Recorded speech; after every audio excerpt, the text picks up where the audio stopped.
Welcome to Next in Tech, an S&P Global Market Intelligence podcast where the world of emerging tech lives.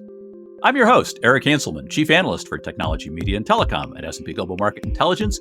And today, we're going to be discussing the RSA Security Conference that is kicked off this week in San Francisco. And joining me to talk about everything that's going on there are returning guests, Scott Crawford, Dan Kennedy, and Garrett Bekker. Welcome back to you all. Thanks, Eric. Always a pleasure. Yeah, looking forward to our conversation, Eric. Thanks, Eric. Great to be here. Well, as am I. The RSA Conference is always the quintessential gathering of security professionals on the business side, in contrast to maybe like a Black Hat or DEF CON, but it is nonetheless lively. And there's all sorts that's going on this year.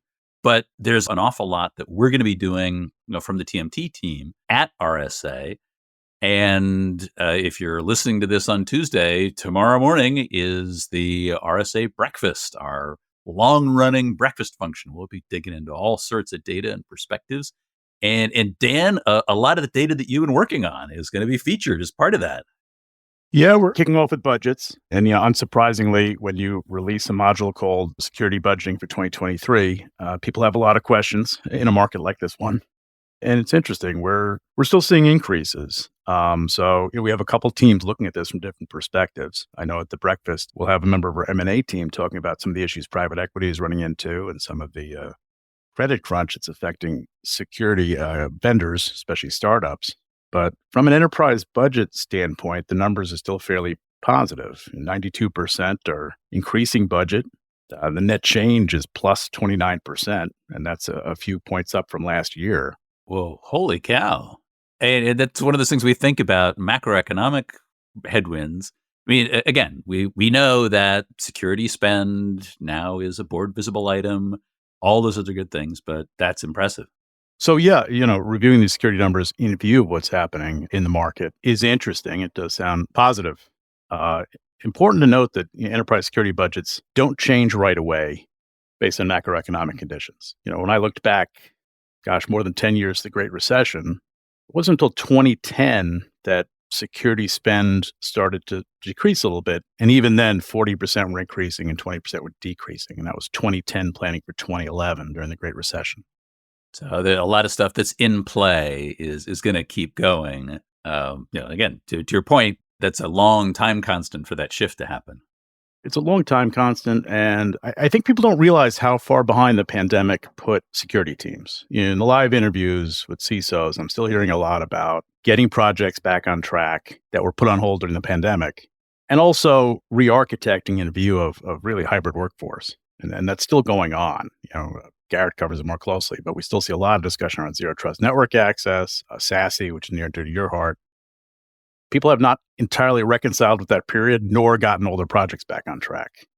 So enterprise security spend, very different than, private equity dollars available for acquisitions and M&A, funding dollars for startups. The enterprise spend is kind of a different question.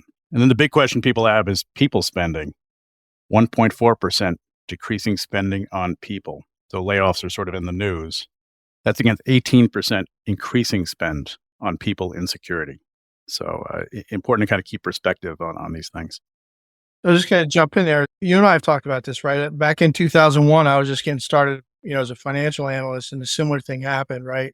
When the market crashed, this massive amount of money flowed into cybersecurity companies, thinking that there would be this massive shift into spending on security following 9/11 attacks. And, to your point, it's kind of like budgets are kind of like turning around an ocean liner. It takes a really long time.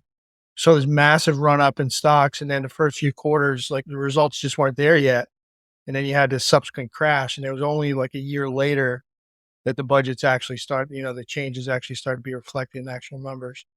Yeah, we have data that goes all the way back to the Great Recession. And what we saw at the time was, it was really 2010 planning for 2011 where it started to have a more dramatic effect. And even then, 40% were still increasing spending on security versus 20% decreasing. So, 40% very different than the 90% today, but not negative numbers either. And that was following a pretty dramatic economic event. I guess the greatest correction since the Great Depression. and always an interesting sort of bellwether when we start to talk about market corrections. We have some specific numbers, though, in cybersecurity per se that we haven't had before. And one of the things that, most security professionals are aware of this. We've been trying for years to get to a credible way to measure and quantify cybersecurity. There's a number of approaches to it. But one of the things I said when we did our webinar on M&A and technology back in February is that the CFO will listen. When it comes to actual dollars and cents impact on an organization, the CFO will listen. And that's where security professionals have really gotten a seat at the table. What we see in terms of primary evidence for that is in things like cyber insurance, which we're covering pretty thoroughly this year.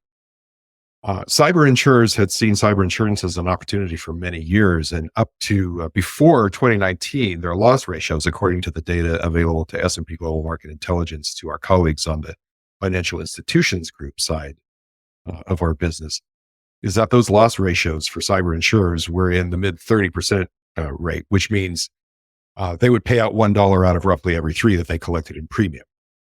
Those loss ratios began to go up quite dramatically around the time of the pandemic.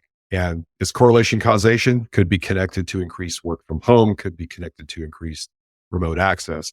But whatever the reason, we saw attackers become very opportunistic and very successful with threats like ransomware, of course, it's on everyone's mind, has been for the last couple of years.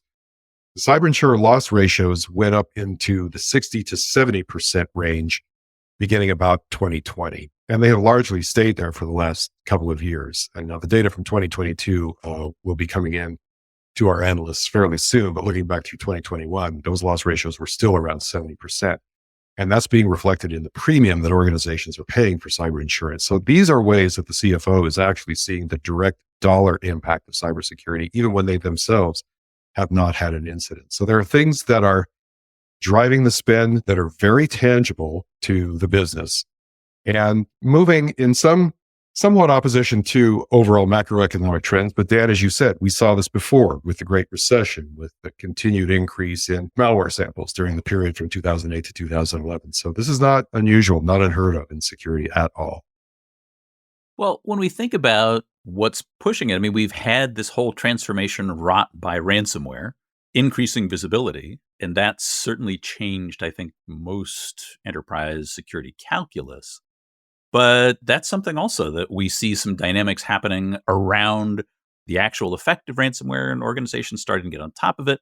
But yet that increased visibility from a corporate perspective, it feels like it's still driving some of that impetus, some of that intensity.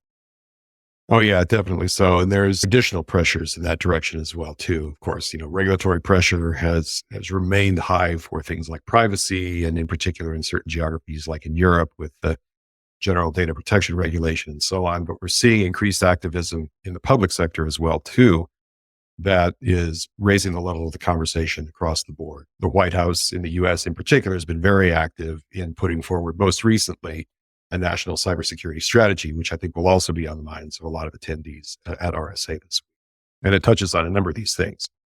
Ransomware is in an interesting spot. And as a shameless plug, I'll encourage folks to read our recent ransomware TBI that summarizes our research going all the way back to 2017. But the two most salient numbers from that are victims of ransomware are up, and the percentage of people having to pay the ransom is up over time.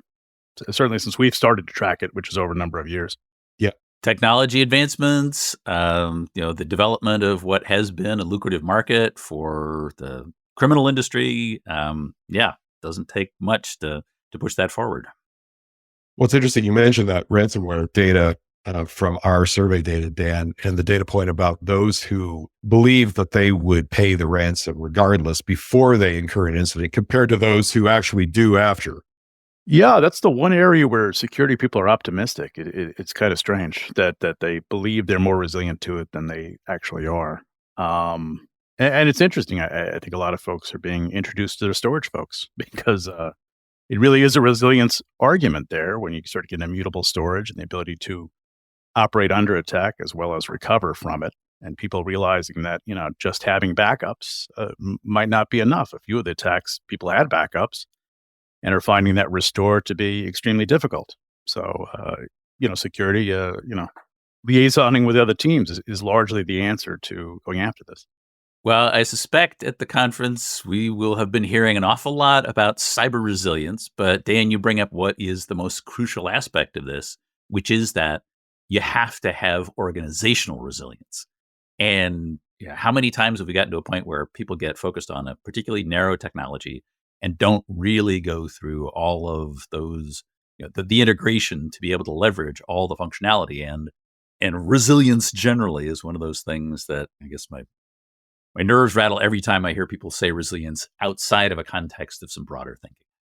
Well, there it is. It is processes and technology, and security sometimes is a market of silver bullets. So certainly, it's presented that way. And if you go out on the expo floor, you're going to hear a lot of arguments to that effect. But there's very little in security that's set it and forget it. And despite that search, and we were just talking, Scott, about generative AI and the integration of that with SecOps. And some of the what I think are superficial arguments about, we'll need less analysts and save on labor costs, and security people are hard to recruit and retain. And I look at some of the aspects of this argument. We're going to have an empty sock soon, right? Yeah, I just don't get it. I mean, just to throw some numbers out there, only 62% of enterprises have a security operations center. That's 73% in highly regulated verticals like financial services. It's 90% if the company has more than 10,000 employees. But the point remains, there's a lot of SMBs without anything formal called SecOps. And then SIM, EDR, or like the two key technologies, they are not set it and forget it, like the chicken rotisserie grill on QVC. XDR is coming on strong. And the last point I'll make is 48% of alerts that people want to investigate are not investigated due to time constraints. So that's a huge, to borrow an S&P term, huge dark data problem in security.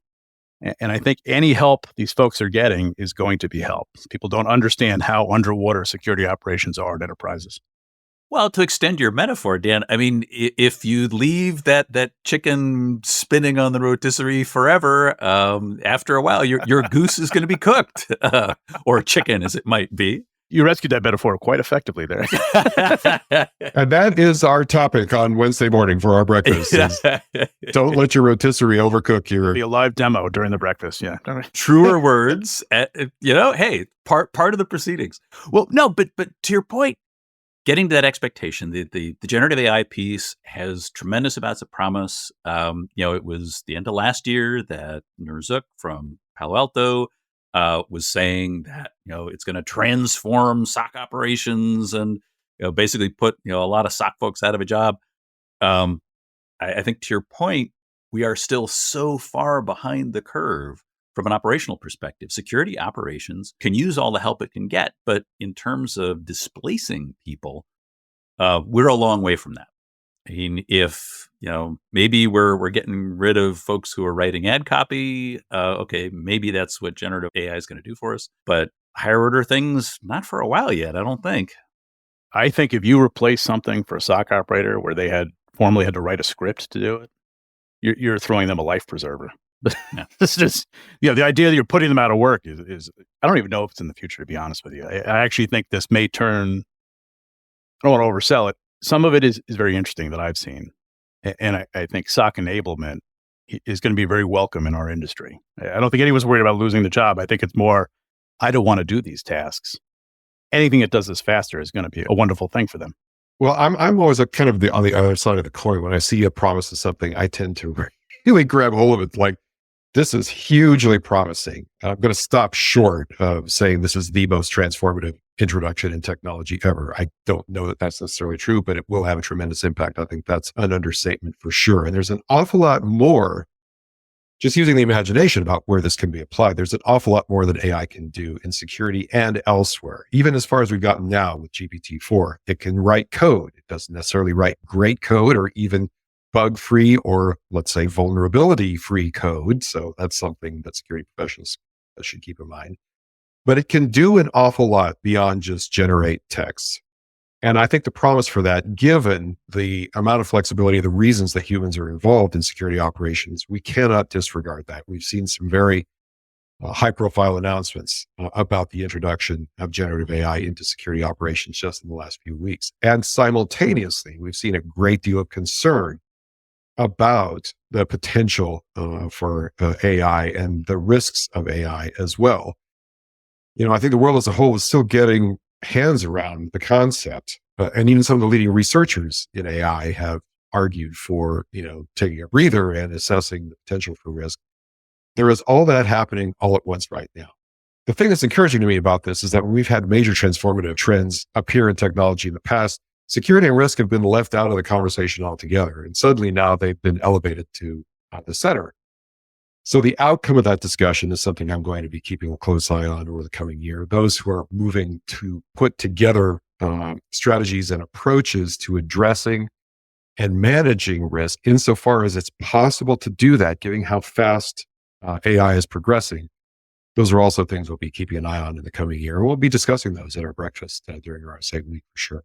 Well, and speaking of risk, we've already got a cautionary tale about the challenges with generative AI, and be careful what you put into it, because everything you put in, somebody may be able to pull back out, like semiconductor test plans and all sorts of things. So, for example, the disclosure part from a risk side is also one of those things that needs to get rolled into this. If you have every single piece of telemetry for your entire organization in that environment, what are the risks of somebody being able to pull all of that telemetry out and use it for their own purposes? That actually brings up an interesting point, because I was going to say this before when Dan was talking about ransomware. This is maybe a little bit of a plug for our colleague, Justin Lamb, who covers data security for us. But, when I was covering data security, we found routinely that people just had no idea, or that organizations had very little idea of what they had. So from that standpoint, it's not that surprising to me that people are overly optimistic with respect to ransomware. Like we saw in survey data routinely, we'd ask companies, how would you consider your ability to classify data? And almost routinely, they would vastly overestimate their ability to classify and discover data. We'd also ask them, how many databases do you have? And I talking to colleagues that routinely find they'd go into a firm, go into a big bank or something. How many databases are you running? And they'd say, oh, we're running, we got a couple hundred databases, and they'd find out it's more like 15,000. So, I think that sort of continues on this theme that a lot of organizations out there really don't understand or have a full grasp over exactly what they're running in their environment, whether it be data, whether it be SaaS apps, or whether it be telemetry that's exposed to our OpenAI type of tool. Well, that visibility has always been a challenge in all aspects of, not only technology, but I think we can probably say in organizational structure, even beyond that. It's all of that incomplete view of everything that you've got, and not something AI is going to solve. Asset inventory is always step one. And, I'm certainly seeing that also reflected on the application security side in this long discussion on S-bombs that have dominated the last 12 months in terms of, okay, we can generate them. What do we do with them? What are they good for? And all these other pieces. So that's what I was thinking as you were talking, Garrett. Well, for our listeners, software bill of materials, what is your software built from? And okay, now how does that help you and what do you do with it? It's like a lot of threat intelligence. Okay, now that you actually have to be able to operationalize that and deal with it. Much like a lot of the more complex aspects of our environment, and Garrett, that you're digging into, the identity and authentication world as well, yet another area where everyone hopes to do better, and yet not as much. We see in the data as well. But there's nothing like having a whole class of incidents force the conversation, and ransomware has played a pretty substantial role in that. It's like one of our former colleagues used to say, everybody gets a penetration test for free. Not everyone gets the results. There's another corollary too, like just to continue the visibility thing. You could argue that gave birth to the whole CASB industry, right? Because it was basically about visibility of SaaS apps. And the common, example was you'd go into an organization and, hey, Mr. or Mrs. CISO, how many SaaS apps do you have? And they say, oh, we've got 5 or 10 or 15. And you run a scan, find out it's like 700 or 800. It's amazing the Groundhog Day aspects of this industry as well. You mentioned identity, I think all the way back to, RACF on the mainframe and stuff like that. And then when I look at our cloud security data, what's the number one pain point? Managing identities and access. It's like, well, okay. We didn't see that coming, I guess. But Everything old is new again, and all you have to do is throw in a White House executive order on zero trust to also catalyze interest, whether or not it actually catalyzes action. Yes, the cloud is too big to fail. The last piece of that public sector piece there being, international conflict, that does come up. And we were watching for that pretty sharply with the invasion of Ukraine a little over a year ago, not least because of the connection between attribution is always difficult. This audience knows that, but there has been attribution of, let's just say it, Russian actors in connection with a lot of high profile attacks over the last several years. And we were concerned about the relationships between what we've been seeing in ransomware and foreign actors or actors maybe or maybe not acting on behalf of a state. We haven't seen as much of that come up in international conflict in the invasion of Ukraine as we had perhaps expected, but that's not to say it's not there. So that remains kind of the wild card, both in public policy and in, the threat landscape at this point. But yeah, there's a lot of high points to cover in RSA this year. And we're looking forward to being back in person. Well, and it'd be great to get your perspectives about what you're keeping an eye out for. Personally, I'm going to be looking for what's next in network security, a lot of the realities that are being translated into what's real about SASE, SSE, those sorts of pieces. I think a little more work on the ground in terms of actually figuring out what we see. I mean, we already know from a deployment perspective that it's still early days, but I'm curious for each of you, what your eye is going to be landing on. I know for myself, security operations will be top of mind for me. I can't disregard all the buzz around the intersections between AI and SecOps, risks, and for that matter, threats posed to AI, also top of mind right now as far as looking over the horizon sort of perspective and seeing how that landscape is going to shape up over the course of this coming year. The intersections between the insurance industry and cybersecurity, not least because of the nature of our business here at S&P Global Market Intelligence, and we do have that side of our business that does look at the financial sector and the insurance industry per se. So that's been an area of very much interest to us here, as those of us who have access to our library know that we've been reporting on this consistently over the last several weeks. So yeah, two main areas of focus for me. I guess for me, application security, I've been talking a lot about software supply chain risk. And there's multiple parts to that. There's the open source piece. We sort of got into that with the SBOM discussion, but there's also code provenance as it moves through a development life cycle. There's the protection of the sort of DevOps tool chain and development tool chain itself, and then how that works. And so there's been a lot of discussion around that piece. And, we've seen some solutions come out, previous innovation sandboxes. I think there's at least one candidate in the current one in 2023 that sort of goes after that problem, which became so prominent after SolarWinds and Gasaya and a few other high-profile attacks. The other pieces, shift right production protection has gotten a lot more complicated than the days of, WAFs and RASPs, which are still around to a certain extent. But we're seeing a bundling of techniques to prevent account takeover and, application DDoS and stuff like that, but also just more sophisticated sort of app protection solutions. And the last piece is this sort of open source piece we keep talking about. I am very curious about how the third-party risk approach to open source is going to mature. We have this emerging requirement around SBOMs, and, the diligence seems to be, well, if you can get one, that proves some level of maturity. But now we're starting to see, okay, I can intake it, and I can determine vulnerabilities on a point in time.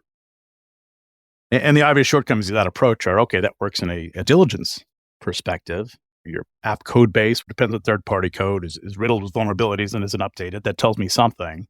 But then how do you move that to a continuous assessment approach from a third-party perspective? So I'm going to be listening closely to vendors who recognize that problem in application security, where we've concentrated heavily on shift left over the years, which is still very important. But, are these emerging pieces sort of being addressed, and how are they going to work together with the shift left side of it?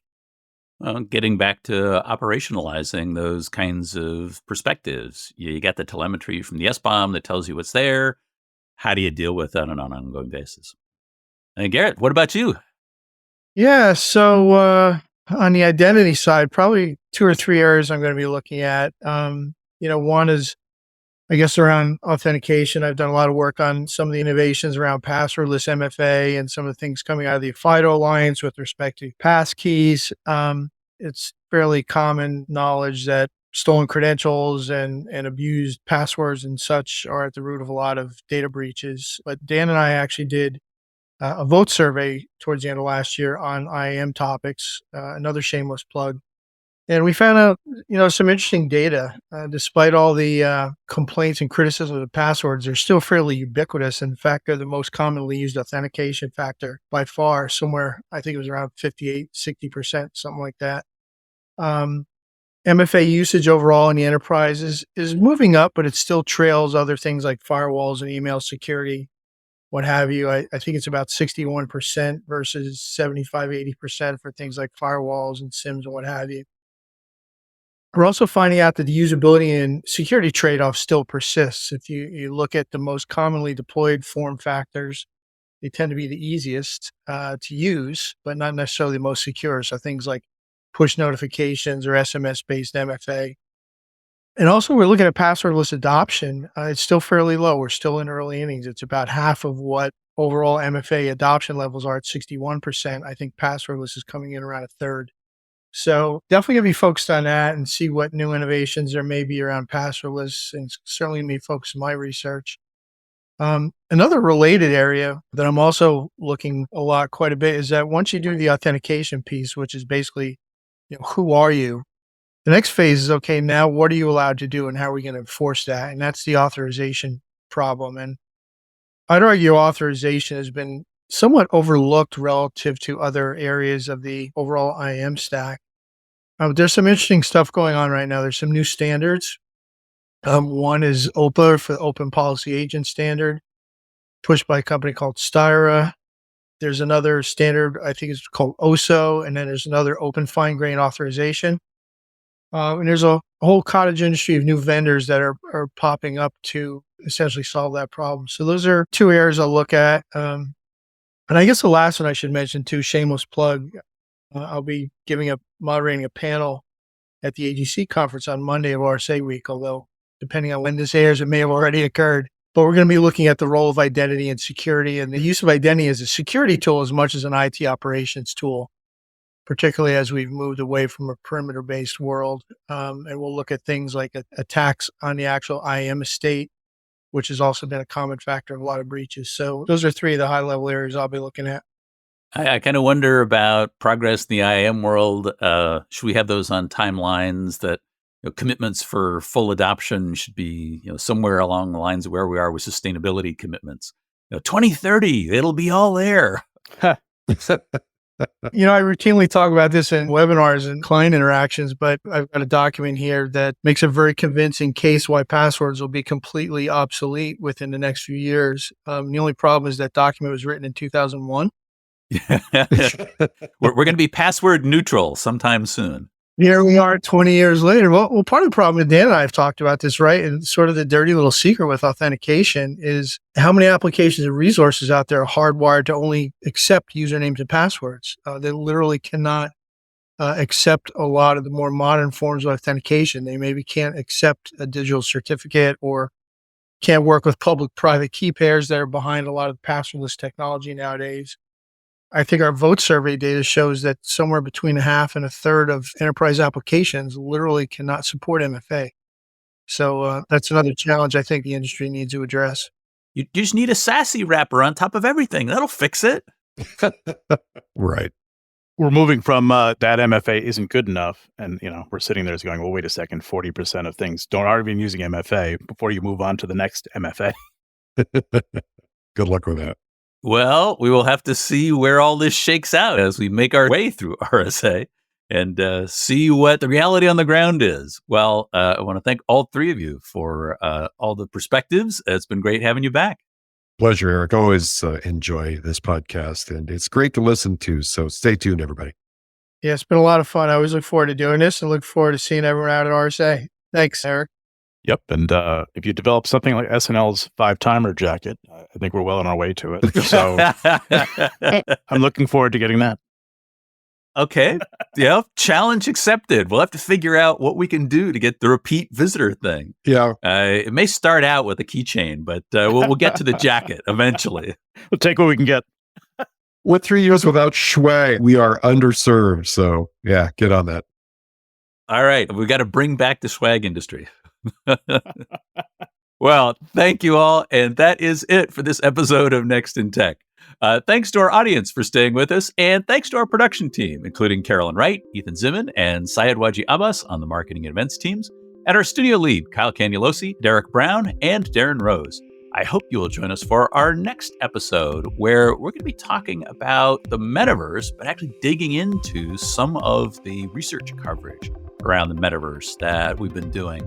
Actually looking at some of the internals of the market, where it's going, the technology pieces. I hope you'll join us then, because there is always something next in tech.